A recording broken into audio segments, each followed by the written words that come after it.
What's going on, guys? This Fantastic Films here today talking about the movie 3:10 to Yuma, and it might just be my favorite movie of all time. Now, that may sound pretty bold, but I'm about to get into why, so let's go.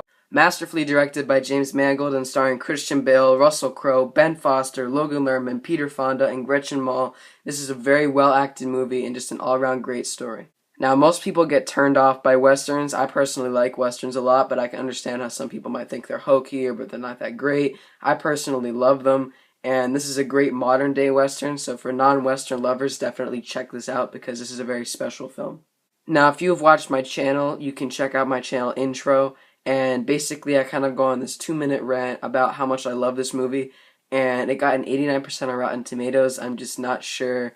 Like, it was well received critically, but people either saw it and they just didn't get it, because most people I've talked to who have seen it, which is very few, have liked it, and then the people who I do show it to, they say it's like pretty good. But for me, I don't know why, but this movie just really connected with me really deeply for some reason, and I just think it's a really underrated film. The basic plot of this movie is that a farmer, played by Christian Bale, is very poor. He's very down and out on his money. He doesn't have much, and he has this barn, and it gets burned down in the beginning of the movie, which you will see. So basically, he's very poor, and he has to try to support his family, and he has to bring Ben Wade, who's played by Russell Crowe, who's an outlaw.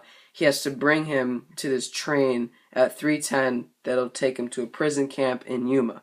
And the score, also by Marco Beltrami, is a very simple but very subtle score, and it works perfectly for this film.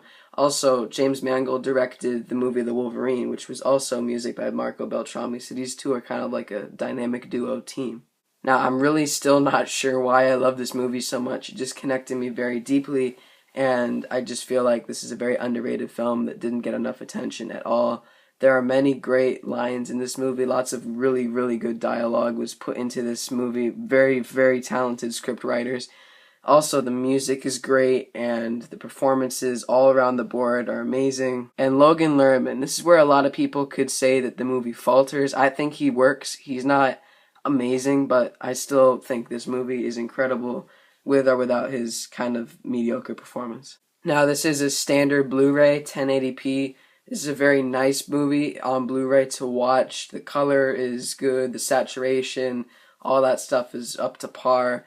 It is an older Blu-ray, and now on Amazon it's not even really sold anymore. It did just come out on 4K, but I don't have a 4K player. So I've had this movie for about a year now, and it's been an amazing movie to own.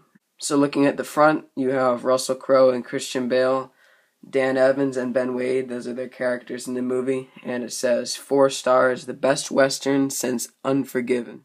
Then when you move it to the back, you have your special features. They are pretty good for this movie. They're not amazing, but they do have some which are nice. I've watched them and they're pretty good.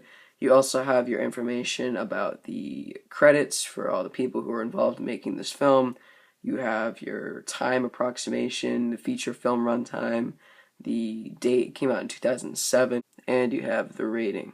It also says Christian Bale and Russell Crowe deliver Oscar-worthy performances from Connie Ogle of Miami Herald, and I totally agree with that.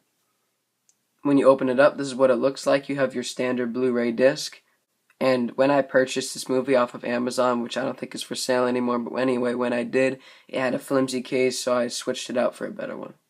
That is my review of 3:10 to Yuma. Thank you so much for watching. If you liked what you saw here, please comment down below. And also, I'm really interested to know if you have seen this, tell me honestly if you thought this was a good movie or not. And if you haven't seen this, I please, please, please beg you to check this out. I really think you're missing out on a masterpiece if you pass this off.